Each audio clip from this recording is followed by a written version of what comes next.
Welcome to Bite-Sized Data Science. In the last 4 videos, we covered algorithms that require supervised learning, ensembles, and logistic regression. Let's take a break from it and look at some unsupervised learning algorithms for clustering. Clustering is about grouping similar objects. For example, similar individuals may have similar tastes and needs. Similar products can possibly be interchangeable to the need of a customer. What do we mean by similar? For example, for individuals, we can look at age, gender, income, and so on. It is pretty obvious that what appeals to a 20-year-old is quite different from what appeals to a 60-year-old. We can group people, objects, events, music, movies, location, and just about anything we can think of. If you think of buying a house, you can look at the number of bathrooms, the number of bedrooms, if it is a condo apartment, duplex, and so on. You can group neighborhoods by characteristics and then find multiple houses in similar neighborhoods that can answer the needs of a buyer. Similarity is a measure of distance between objects. One key to clustering is to figure out how to express the characteristics in terms of numbers. Let's say we want to group hair dye by color. It is not obvious how close brown and auburn are, but if you convert the colors to an RGB representation, we now have 3 numbers that can be used for similarities. What are the algorithms available for clustering? There are many algorithms available. For example, here's a list of algorithms that are part of the sklearn library. There are multiple approaches to clustering. We can use a top-down or bottom-up approach, for example. Do we know how many clusters we want? We also have to consider the number of data points to process and how a specific algorithm performs. We will only cover a few algorithms here, starting with k-means.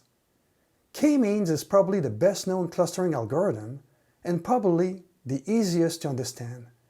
K stands for the number of clusters we want. Here's an example of how it works. The animation on my right shows the entire process. The first step is to pick k starting points. The easiest is to pick k existing points as cluster centers. In the upper left image, we pick the 4 points furthest to the left. The next step is to associate all the points to these cluster centers as shown in the second image. Note that this process left one center with no associated points.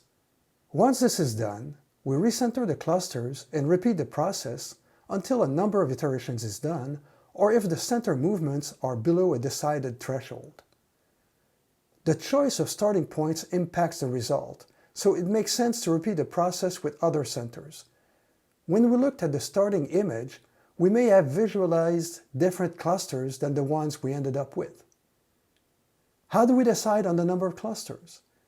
We can try a different number of clusters and see the impact of the distance from the cluster centers. In the diagram here, we see a quick drop at the start increasing the number of clusters. This is called the elbow method.